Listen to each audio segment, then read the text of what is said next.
you still need your foundation of certain things. You still need to build your audience, your email list. Like those are the kinds of things you want to be doing. Because let's say one day TikTok disappears and they make some change and someone built a 7-figure business. And this has happened to a lot of people. Oh They, man. they built a 7-figure business all off of like one simple thing. And then all of a sudden a policy change, something changes, and boom, like your 7-figure business is gone overnight because one of the most important facets of any business is customer service. In business, you are not only selling a product or a service, but an experience. Providing exceptional customer service and developing real relationships with your clients means increased sales, retain customers, new customers via word of mouth, and a positive reputation. You're listening to the Focus on Customer Experience podcast. Benjamin Del Grosso gives you the ins and outs of one of the most underlooked aspects in business today. Improve your customer service and watch your business skyrocket. 2, 1. Now, here's your host, Benjamin Del Grosso. Sweet. Hello and welcome to the show. Today we got Matt Holmes. Matt is a marketing expert, and I'm going to turn it over to Matt. You can give us a little bit of a introduction on himself. Awesome. I appreciate it, Ben. So yeah, like you said, it's very general when you say marketing because there's a lot of different stuff. So like I've learned from like Danny Fleischman of like, what's like your elevator pitch if you got a quick of like who you are and what you do. And I'm sure it's going to evolve, but what I've narrowed it down to is like above all else, like, I'm a husband, I'm a dad to 7 kids. We're a blended family. So automatically when people hear that, they're like, whoa, like, huh? Like, how do you do all that? And then on top of that, I do online marketing and paid traffic, so I've got a ads agency, doing all kinds, Facebook, Google, YouTube, all of that stuff. And I kind of put myself as the lead generation ninja out there, just kind of make it fun and put some of my personality. And really that's the focus. If you want more traffic, more leads coming into your business, whether it's a service-based info product business or even brick and mortar, any kind, like it doesn't have to be an online business. Like that's my true kind of passion, is helping people get more eyeballs, get more people either in the door digitally or literally in the front door of their business. So yeah, that's what I've been doing for, my business for about 4 years now, but I've had years of all kinds of stuff in front of the camera, behind the scenes, all of that, doing online stuff for years now. So you deal with Facebook, Google, YouTube, right? Which are very big. Do you find there's a difference? Like, do you find Facebook's more of like a push strategy? You kind of have to push it onto people that that might be interested, while Google's a little bit more of a like kind of a pull strategy in terms of like it's people who are already kind of looking for that stuff. And that's why, like, when I started, like, Facebook's still been my bread and butter, and I've just way more hours, let's say, in the trenches on Facebook. But we started to expand for that exact reason. One is just, we know things happen on networks at times, and Facebook's notorious for it, where things get shut down or this changes, that changes. And you're like, oh my God, like overnight, half of my business or more just went away. It's not going to stay that way, but oh man, if you only on Facebook and your Facebook account gets shut down accidentally, happens, like, what do I do? So we started to go to different ones. And that's what I started to really realize when we changed and went cross network for that reason and multiple other ones, is the easy way that I explain it to people is you look at Facebook and Google. So Google, Google, YouTube, all their kind of whole network of things, because Facebook is, Instagram and their audience network and all that fun stuff. Google is going to be more intent based, and Facebook is going to be more like interruption. So a kind of a visual way to explain it to people is like, you've got the high speed internet, that you're cruising down, going through your feed, swiping them on stuff, whether it's Instagram and Facebook, and then boom, pops up this digital billboard. Now, while if you're going down the actual real highway, those billboards are being shown to anybody and everybody. We know a small percentage of them might actually be interested today, tomorrow, or however long it's up there. Let's say it's up there a month that billboard's there. Somebody's going to see it. Certain people are going to like it or see it a few times and be like, oh, okay, I need to call that person.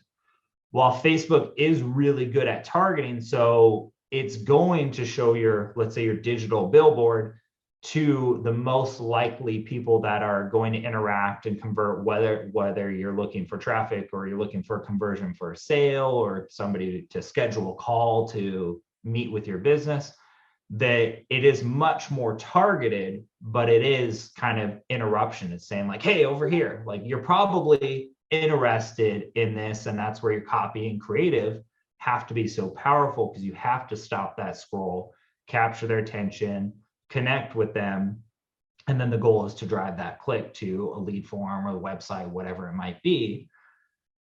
But it's still kind of interruption. They're scrolling through the feed. They're not actively looking, but Facebook's really good at finding people that most likely need what you're looking for. They're just not typing it into like YouTube or Google. And that's where you look at like the intent based. So if you go to Google and you can go like, let's say a branded search stuff, because somebody did see something about your business and they go and they're like, okay, I want to find out about safe drive solutions. So they go to Google and they type in safe drive solutions. Well, you've got your branded search that comes up. It's intent based. You get that ad in front of anybody. Or let's say they're going to YouTube and they're like, what are the best dash cams for my car? Very different than having one that pulls up on Facebook, where they probably are interested, because again, the algorithm's good at finding and knowing, okay, who do you want? Let's get the ad in front of them, and a percentage of them will see it and click, and like I said, copy creatives captures them and gets that click. Where if you got a YouTube ad, and if it makes sense strategically to do that, you're going after people that are actively looking for a solution to exactly what you have. And then that's again where your creative and your video will pop up for them, and you capture them with the hook. But as you can see, it's intent, because they're actively searching for the solution of something you have, versus they're probably interested, but you have to capture their attention by interrupting whatever it is they're doing, checking out their friends' feeds on Facebook or scrolling through Instagram and stuff. You're just trying to capture them in that moment. Yeah. Yeah. I mean, it's totally different. I mean, have you noticed, when you start looking at kind of where things are going now too, do you find, early on in marketing, it was big on like having text base or pictures. Do you think that's kind of gone away, and the big push now is video? And if you're not in video, you're not there? Or do you find that like pictures and text bases are still pushing They a lot both of work. They definitely both work. And I think why, so I'll kind of hit on that in two ways. So one is like, yes, video is getting more and more popular, but there's also some people that see the video ads on, let's say, their Instagram feed, and they're like, whatever, they keep scrolling. But because they just don't want to stop and listen or read the captions, because some people are at work or whatever. That's why having captions and appealing to people that can't listen to the audio is important, because they're on public transportation, they're at work, and they can't listen to it because maybe they shouldn't be, something like that. So having that is important as kind of like a side note. But you can still, like, we test both, because yes, I would say more often than not, the videos, if you do it the right way, is going to beat, and this is talking Facebook and Instagram and stuff, will beat the static image, with the text and this and that. But we'll test both, because sometimes they outperform the videos for whatever reason. Like, you never really know what's going to work best. So we test and test and test, and we let the market and the data show us, and then we kind of grow and scale from there. But some people, no matter what, they do like just looking at the image, captures their attention, and they read the copy and they click. They don't have to listen or, watch a video, whatever it is. And Like, so that's why having both. But yes, video is very powerful, especially if you're trying to create a connection, because they see a person. Like, it's not just here's this brand, whether it's your personal brand that you're promoting on there, or it is, a company brand, but there's a person behind it. Let's say a plumbing company, but they see who's behind it. There's a personality. So you start getting that relationship with them, where with YouTube, like, it's all video. Like, it's 100% video. And I can say from my experience, that's why most people don't do the YouTube. Even with some of our clients, it's like, hey, this is what you need to do. You want to do YouTube, like, well, maybe I can do this. Like, if you're going to cut corners, you're going to get subpar results. This is what it takes: recording hooks, recording the videos. You don't need a huge video team and crazy cameras and this whole set. Like, you don't need anything crazy. Trust me, it's not like that. Oh yeah, like but you do have to do the video aspect, and you can't just throw up. Yep, exactly. Yeah, I just got this thing the other day. It is so rad, so cool. Like, oh man. Anyways. I need to get a smaller one like that. I got a big one for like a DSLR camera and stuff, but yeah, you need to be doing the video, because it's a video driven platform. It's YouTube. It's not like pictures like Instagram and stuff. So, that's the second part that I want to get into. That is, like, you have to just get past doing the video. And like, everybody's like, well, what if it sucks? Everybody's videos suck when they start, but it doesn't take a lot to get going. And there's frameworks and kind of designs of how you can structure it, how you can read it on a teleprompter, on your computer, or on your phone, even recording it, so it doesn't look, you don't have to memorize something, and it looks fairly natural, and people really won't notice. But video is powerful. And if you want to do some of these other networks, like, you have to do that. You can't be like, well, what if I just do some graphics and I do a voiceover on them? Like, they don't work. It doesn't work that way. Where Facebook, Instagram, yeah, you can get ads up without having to do a video, but you're going to want to eventually still do video as well. People just have to do it. They don't realize. So I finished 75 hard in November, and then I was like, you know what? I'm going to get in front of the freaking camera, and I'm just going to start doing things. And I was always scared about, what are people going to think about me?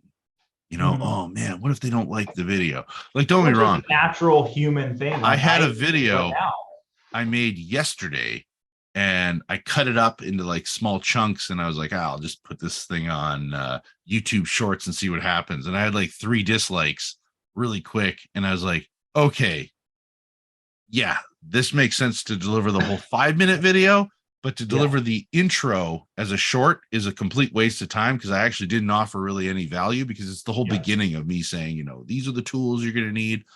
But, so I took it down, because it doesn't make sense. Mm-hmm. But that's just because, the people have spoken.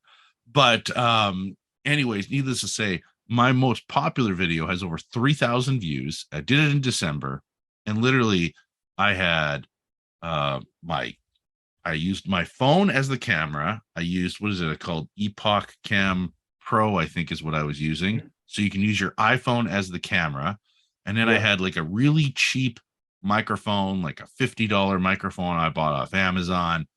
And I don't no longer use that. Now I got a beautiful Yeti and a Logitech 4K camera, because I invested heavily after I started doing more and more videos and podcasting. However, having all those things at the beginning, if you listen to my video that has over 3,000 views, right, it literally is you can hear every time I put my hands on the table, it goes ding through the freaking microphone, and it's so bad lighting, bad everything. But you know what? Because I'm talking and I'm a human, and what I'm doing is I have this big blog that I had written, and I'm reading off the blog. So a lot of it, I'm looking down. It's totally unprofessional. Mm-hmm. However, that's how it starts. You have to get in front of the camera. You're probably going to make tons of mistakes. If you're a good critic of yourself, or you're open to taking criticism from other people, going, hey, you know what? You need to do this. That's why now this camera, like I told you, is mounted on a swing arm. I can adjust height. I can bring it up or down, right? And I can change it depending on where things are. If I got two 32-inch monitors behind me now. I went and got a Mac Studio. Why? Because all the video editing I'm doing and all the little things I'm doing, and there's tons of stuff I can still do better. And I know that. However, I'm delivering the content. I'm trying to educate people, and you have to start somewhere. So, you know what? You can sit there and talk about how I'm scared to make a video, and I have tons of friends that are like that. I'm like, just get in front of the camera. Worst case scenario, you get a whole bunch of people that give bad comments, and you just know it was that bad. Oh, But yeah. honestly, Well, the way I look, everybody started and you learn. they sucked at the first. And like with all of this, like it makes you think, like the whole premise of your podcast is, customer service. Well, if you're not putting stuff out there and helping and giving value, no matter what you think, if you're the best public speaker or like you're super polished with doing videos or it's your very first one, are you really giving customer service? Are you giving value? Are you giving your services and putting that out there?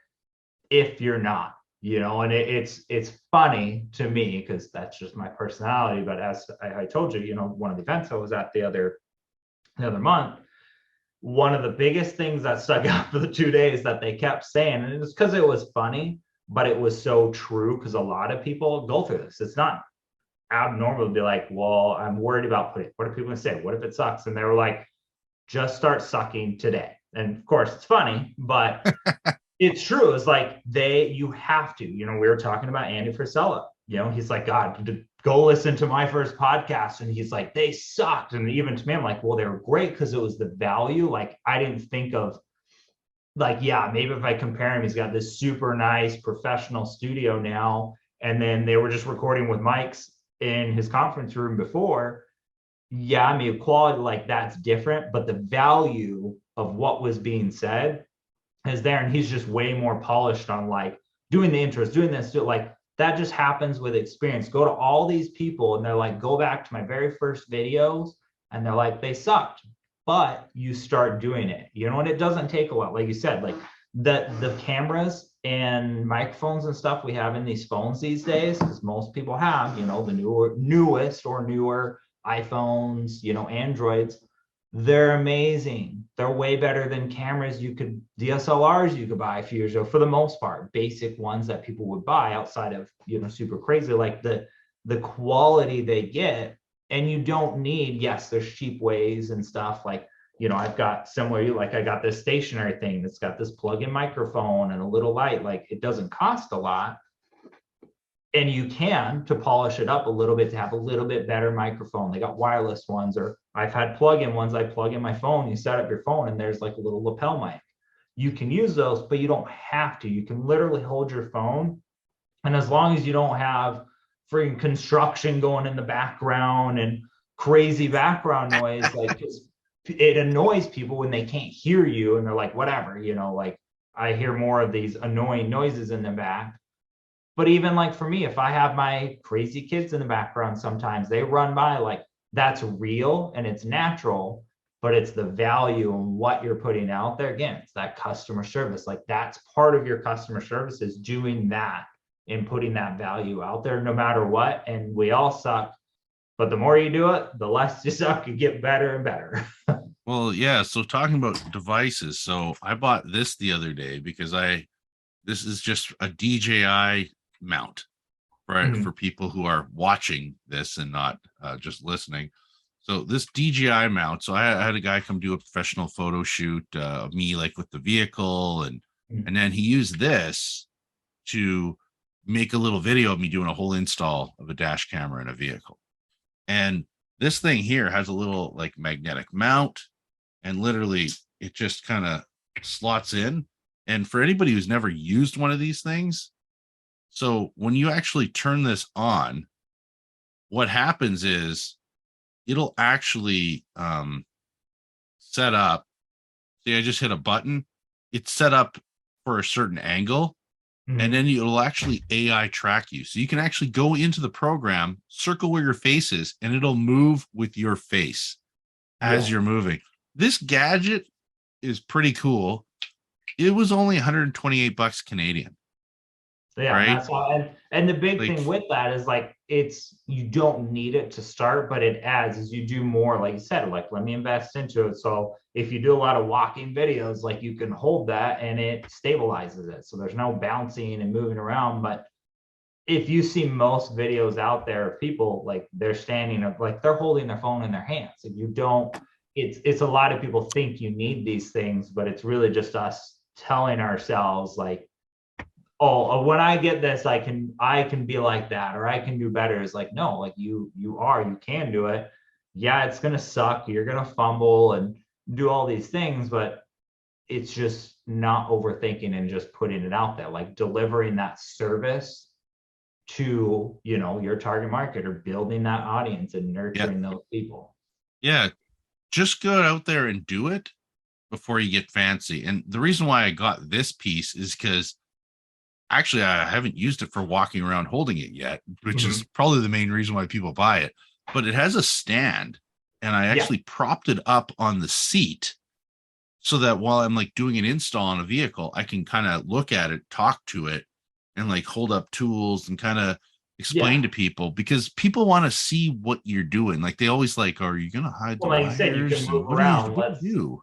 Yeah, if you need it to sit, but you're moving around, like it'll follow you. Like it's got some cool features, but again, it's a tool. What people want is what you're sharing, not Yes. what tool you're using or gadget, unless you do some gadget and review type stuff, then yeah, like you're buying gadgets, you're testing them, and then you're talking about what it is and if you liked it or didn't like it. Like it's still about the content and the value you're bringing out about the gadget, but it has less to do with, oh, I have this cool light and this cool little microphone, like all those little things. And it's like, yeah, you just start and then you're like, oh, okay, I want to get a better microphone for it, or I want to get a light to improve the lighting, because it does help, makes things just look better and more polished, but it's not gonna make it to be like, oh, that sucks, I'm not gonna watch it. If you're delivering, you got a hook and you got value, that's what people want out of it.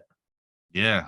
So, so we talked a little bit about a marketing, and I actually thought it was really cool that you brought up about having the captions on, because my wife will like sit there on the couch at night and watch her like Instagram and have her like all the videos like blaring, and it's like I'm trying to watch TV here.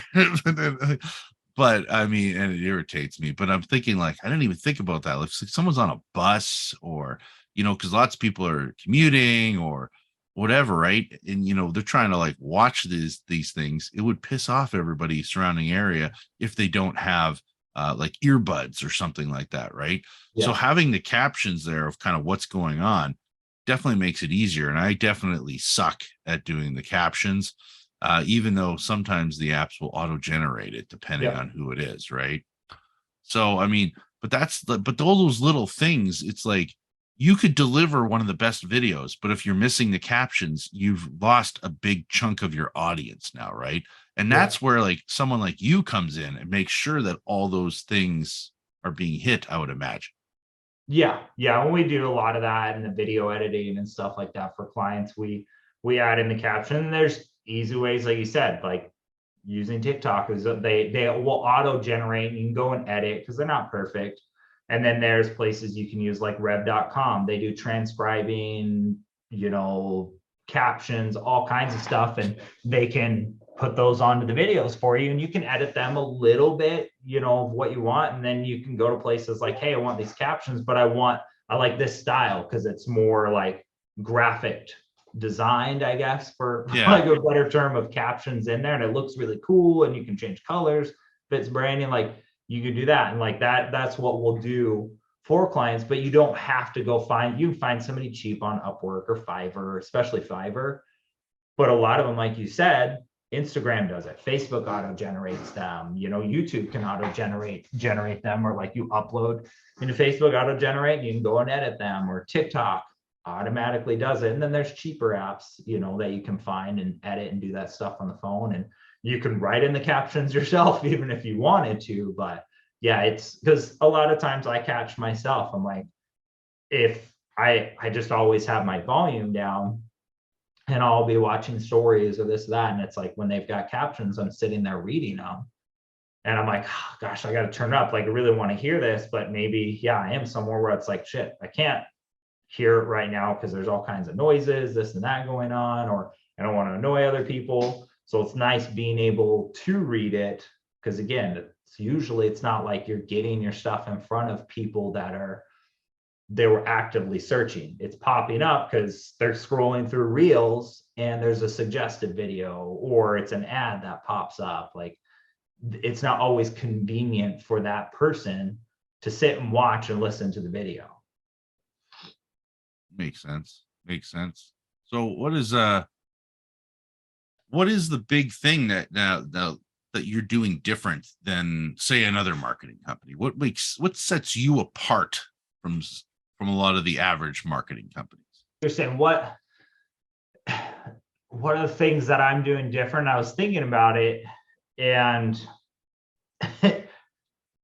there's like nothing crazy. And I maybe that's what I'm doing different, is kind of not doing what you would think and what everybody else. And that's when I started. It's like, oh, I want to make my mark and be different and be unique. And that's what everybody wants to go for. But when you look at all these different businesses, like, yes, they have their USPs, their unique selling propositions, like they're little things that makes them stand out, maybe a bunch against the competition, but they're not doing anything like crazy. Like, yes, there's other marketing business, like there's a lot of other marketers that I know, and for the most part, like, we all do the same thing. They might call it something that's like their intellectual property, like my 3-step something system, or yeah, they find some little thing that's like at that time that's working really well and they go all in, and like that's what they push and that they sell and what they coach and help people do. But what I've seen is like, we stick with the basics. Like, here's the foundation, here's the basics, like, let's build this and this and this, and then you kind of grow, and like sticking with the things that stand the test of time, and then the tips and the tools and the other things, like, they come and go, but they're not like, those don't build the foundation. It's, what are you looking at? Okay, what's the strategy and what's like the foundation of our overall marketing? Because there's so many different pieces when you look in that. And then, okay, how do we accomplish that with, whether it's Facebook or whether it's YouTube? Some of our clients do way better on Google YouTube side and YouTube ads, and we still do some on Facebook, but some do way better on Facebook. And then YouTube just doesn't quite work because just like the cost, and it's just whatever, like YouTube might not fully work for them, but we do some Google search because we've seen they all work together. Somebody sees a Facebook ad and they go and search your brand or your name in Google. Like, that's just what happens. So it's not that we do anything crazy or super special different. It's almost like, here's the basics, here's what stands the test of time with sales, with marketing, copywriting. Now, how do we adjust that to fit, within the system? And there's things, that will come out, like, TikTok. Want to start talking about some TikTok stuff. Like, that's a tool, but it's not like, you still need your foundation of certain things. You still need to build your audience, your email list. Like, those are the kinds of things you want to be doing, because let's say one day TikTok disappears and they make some change and someone built a 7-figure business. And this has happened to a lot of people. Oh, man. They built a 7-figure business all off of like one simple thing. And then all of a sudden a policy change, something changes, and boom, like your 7-figure business is gone overnight because you haven't done cross channels, or you haven't built a following with your email list, which is a property of something like that you own. That's an asset that you own for yourself. That's not relying on my Instagram followers or my YouTube or my TikTok followers and my TikTok ad account. And that's kind of why I started with why we went to different networks and stuff too, because let's just say shit happens, so Oh, yeah. like, you have to prepare yourself for that. But, to get into that, like, some people are starting to do really well with TikTok that don't do as well with YouTube, especially, let's say, e-com. Like e-com is probably one of the biggest things on TikTok right now. Let's call like impulse buys, things that are $50 and under, doesn't necessarily work as well on YouTube. Works on Facebook, not as well on YouTube, but it's working really well on TikTok. And last year, why it's becoming more and more popular, and when they first launched their ads platform, it totally sucked. There were issues. They've improved it. It's a newer one for us that we're getting into because we do a lot of service-based businesses, not as much on the e-com side. They've improved it a lot, and it's getting much better, and it'll continue to get better, just like all the other platforms have. But it's just, it's so new in that aspect that many people are jumping on it. Like, is what I was getting at too, is last year it was like the #1 visited website. So no wonder it's getting more popular. They've got so many users and people are starting to kind of get into that, but it's still in such an infancy stage compared to, what Google's built into and what Facebook's built into. When Facebook started, it was crazy and gangbusters, and it's grown and built and evolved and whatnot from there. But that's the one thing to be warned about is I know it's going to happen, that people are building this crazy business right now and utilizing TikTok. Something's going to happen to some of them, and all of a sudden their business, whether it's a year or 2 or 3 years down the line, and they're going to be like, holy shit, like, what do I do? Like, their business just overnight, boom, disappeared, Oh like, man, yeah. Now what do I do? There's people literally, yeah, because like when Facebook and Instagram went down, what was that, September, October or something like that, right?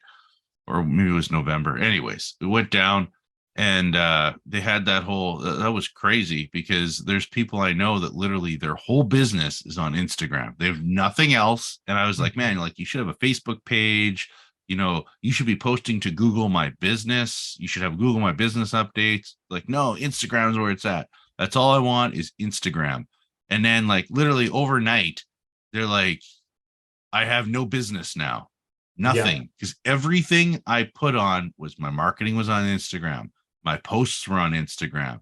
And on top of that, here's the other thing that I just want to kind of bring up. So every single YouTube video I make, I own the video. I have it saved on my Google Drive. A lot of people, what they do is they post to Instagram. Instagram has it. They have no copies of their photos, no copies of their videos, no copies of anything. So if Instagram is gone tomorrow, let's just say Elon Musk buys Instagram and just buries it, gets rid of it, where does all your content go? It's gone. It was all on Instagram, on one platform. You don't own it. You don't have copies of any of this stuff, especially if you're direct uploading to Instagram. You probably don't even have a copy of it on your phone, right? So, and there's a lot of people who don't realize this. While me, I have a copy of every YouTube video in my Google Drive. And if I have to go to Vimeo tomorrow, I will create a Vimeo account and I will upload all of them to Vimeo, and boom, I'll be up and running again, probably in a week. But will it suck? Yes, it'll be a lot of work, but I still have copies of all my videos. And a lot of people forget that, right? And even in my social media, I post to Google My Business, LinkedIn page, Facebook page, Instagram, and I don't have TikTok because TikTok's not integrated in my little social media thing. But it posts to all these different things. Now, sure, it's not as good. It's a lot better, and I know you would probably easily speak on this. You're a lot better, and we'll get better algorithm if you post directly on Facebook, right? But I'm lazy. I'm just going to be honest. I could do a better job with social media marketing, but I just do that so that I'm relevant on all those different platforms, and I'm not 100% reliant on one platform. But I know a day is going to come where I need to hire someone who's going to do all the individual posts on all the different platforms so that I get even better algorithm. And I mean, I'm assuming I would assume that'd be something that you do, because a lot of people, that's where they get it wrong, because Facebook likes to see you logging into their platform and doing the post on their platform. They don't like you using third party Yeah. apps. Yeah. Like you said, if you posted something on YouTube, took that link and then just shared it, and it's as a link. So it's a post with a link on Facebook. And yeah, you did write about it and then you posted it.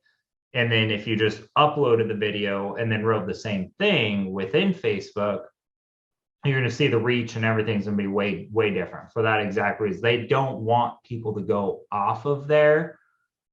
When you do ads and things like that, you pay. Like they want you to pay because they're sending people off of there. Like they have, let's say, lead generation for one. You can send people to an opt-in page, and there's strategy and stuff we won't get into of what's better, why, but you can have an ad and send people to like my website, fill out this form or schedule a call here. Or I could do it all within Facebook, and they've integrated it to where it can still be the same ad, but then it pops up with the form and questions and it's all in Facebook, and then they fill it out and then they keep scrolling through Facebook and they don't leave. So and it is cheaper typically to do that, and it's easier for people than, we can argue of quality and things like that. But that aside, yeah, like they want you to be uploading your videos specific within there. And I have been told too, like if you take your TikTok video, download it, and then you upload it as an Instagram reel, that they don't like it as much. I've been told. There's no like clarification I've heard, but people have seen like a huge difference. Same thing when they upload that, because it has the watermark for TikTok and everything. They just don't get as much interaction and reach as doing it natively within that platform as a new video itself. Yeah, it's interesting because Facebook and Instagram are so protectionist, and like I was bringing up to you off camera, I just finished reading an article about how TikTok has more engagement than YouTube now, right? Like TikTok has surpassed them, and they're saying Instagram and Facebook are now kind of they're starting to become a thing of the past, of irrelevance. And I was like, wow, really? Holy smokes. And I think it's, I mean, with like, a lot of wow. that, it's just how people are using it. Like it's, if you look at it, like they're totally different platforms in a way, and Yeah. how people are using them. Like TikTok, yeah, you can get information, but it's a lot of just entertainment, infotainment type stuff. And it's shorter, where you're not going to go to TikTok if you're looking at like, how do I create a Google search ad? Let's just say for general, like you're not going to go to TikTok to look for that. You're going to go to YouTube, where people are killing time and whatnot, scrolling through, watching these short videos on TikTok or Instagram Reels or Facebook Reels, versus like, I'm going to go to YouTube and kill some of my time watching longer form videos. So like, yes, that's true with it, but you have to think in like, well, what's the context? It's very different platform of how it's used. So it's like, yeah, but they're all so vastly different. YouTube's so different than what Facebook is, and Facebook's so different than what TikTok is. They're totally different user interfaces and how people interact with them. So it's something to keep in mind too, when you're creating the content, and where am I going to put this and how am I going to use each platform? You have to think, well, how is the end user using that platform, and kind of mold and create around that. You can do very similar like image and text post on Instagram, and you can then take that image and text post and put it on your Facebook as one. You can cross there, but you can't do it on TikTok, or you can't do that on YouTube, so that's something that, people think, and it's like, some of that is obviously it's marketing and to get clicks and to get readers within it, like, oh my God, yeah, TikTok's a new thing. It's like, it's just another tool in the toolbox in a different platform. Yeah, it's like if you have a brick and mortar, some people shop brick and mortar. And so if you have online, some people only shop online. But if you have a brick and mortar and online, you're now catering to pretty much all customers, right? But yeah, if you're on TikTok, Instagram, YouTube Shorts, Facebook, I don't know, is Snapchat a thing? I don't know. All these different things, right? So if you're on all these platforms, you're opening yourself up to more people. But if you're just like, I'm only Instagram, then literally you are limited to the amount of people on Instagram into wherever you're marketing to. So if Yeah. you're marketing to an area of, let's call it 100,000 people, and only 10,000 out of the 100,000 people actually use Instagram, you're only marketing to 10,000 people. But if 10,000 people are also using TikTok, and let's say they're different 10,000 people, now you're marketing to 20,000 people by going on. And not everybody looks at it that way. They need to understand that there's all these different platforms are different ways of getting your message. But where someone like you comes in is you understand how to utilize the platforms to their very best. Where it's just someone like me, I keep on trial and erroring, trying to figure out what might work. And then when they hire an expert, all of them either. I think that's where a lot of people are like, oh my God, oh I gotta be on Twitter, I gotta be on TikTok, I gotta be on YouTube. Twitter, yeah, that's another thing. Twitter. And Twitter is a good one for a lot of people. Like I know people like I am on there, I just don't use it. Yeah, a lot of their business and stuff comes from Twitter, and Twitter has an ads platform and stuff like that too. Twitter's crazy. It's a whole crazy universe out there. But you don't have to be alone, because like, gosh, what do I need to be? Is like, start with one. And let's say, yeah, you have built within Instagram and you're doing really well. Like I've got clients that are like, Instagram's their, like, that's their jam. And Facebook, not so much. They post on there a little bit, they're there, but Instagram works really well for them. Typically it's a lot of fitness people do really well on there too. And it is getting harder to build on them. So some people are like, well, let me jump on TikTok, or they're like, well, I need to be on all these different ones. Like, no, you don't. Like, I know people that they're just now, like, they've got huge followings and other ones. And I'm like, well, they're just now jumping on TikTok, because they're like, well, I'll let other people figure it out and kind of see what works, what didn't work, and then jump on. Or there's other people like, well, I stick with this one and this one, because I know that's where mainly my market is. I do really well on it, and that's fine. So it's not to say like, well, you need to be on all of them to protect yourself. What I would say that we were kind of getting at too is utilize those and just go all in on one or two of them. You start with one, and then there's another one. This one took off, this one didn't. Well, use the ones that are working really well. But on top of that, start finding ways to have an asset that's outside of that. So I still think people argue like, email's there and it's not going anywhere. Yes, people look at their email and interact with their email, have multiple emails, very different than they did 10, 15, 20 years ago. But again, what else has been around that long that people still use? Like, try and log into something without an email. Try and buy something online without an email. Like, you have to have an email. And I know plenty of people that do really well. And that's why, like, we focus on lead generation, which is getting the emails, whether it's getting calls scheduled, sending people to webinars or little, PDF, ebook, lead magnets, whatever you want to call, building that email list. And then that's an asset that matures over time, that yes, you use the online platforms to nurture and build. And then you're also emailing people at the same time, and you can get into the data and stats with it. But that's like, let's say, if you've got a 20,000 person email list that you've built over a few years, Instagram, YouTube, Facebook, they all go away overnight. Most people are going to be screwed, but you've got that 20,000 person email list. You start emailing people, well, I guarantee they're going to probably start opening those emails more if they can't interact with you other ways.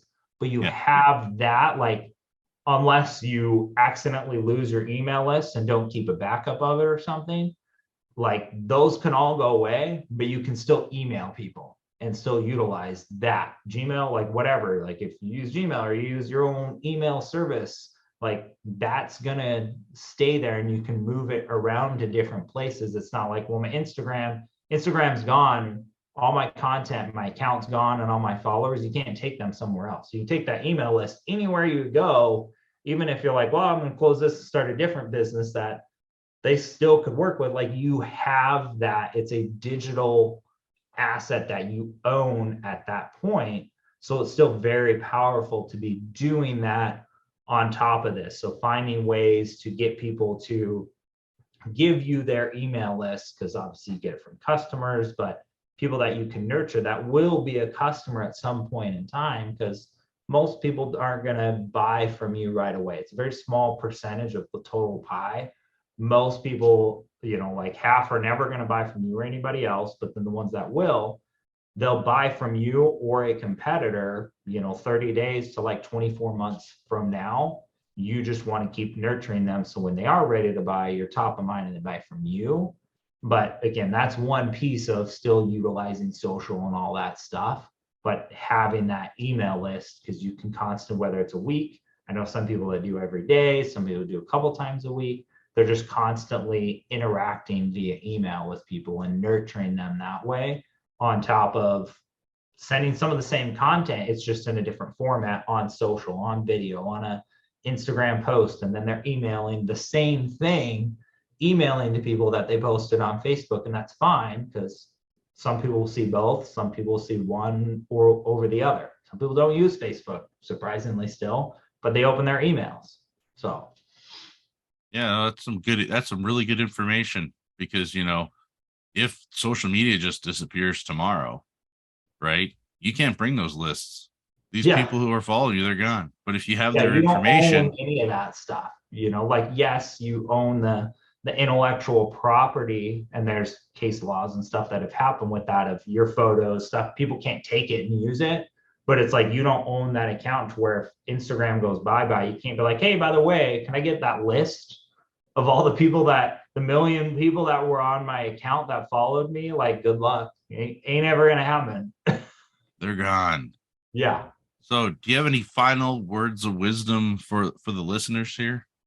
I would say the biggest thing is, no matter what you're doing, email or what platform or anything you're doing, like, you have to give value and give more. Like, again, this is about customer service. You have to, and I'm not going to say, well, the customer's always right, because I think that's bullshit, but you have to give value, even if they're wrong, trying to find it. And again, sometimes there's no matter what, you're going to lose, but even in that case, finding a way to give value, and like, that's customer service. Even if they're wrong, is like, well, okay, how can I try and make this better and still give them value, and add to them, or anything that you do is like, it comes down to the value, and then giving more value than what you're going to or are currently receiving from them, and just giving that value, giving that customer service.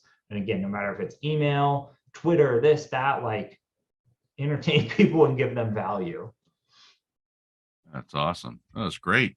I think there was some nuggets there at the end. Perfect. That's what I hope for. It's the same thing here. Like, that's exactly what I'm doing. Like, trying to find ways to give more value to anybody that sees is like, oh, this is great. Like, I got some real good value out of that they can go and take and implement. That's awesome. I appreciate you coming on today. Yeah, no, really. I appreciate it. And like I said, I enjoy, and like, that's my thing. I get value out of doing all of this stuff almost more than I do actually implementation and in the trenches, doing the delivery of what my product and service is, like doing this kind of stuff and helping more people. The more conversations, the more people you can help and interact with within your business and give value, like the more opportunities that will come your way.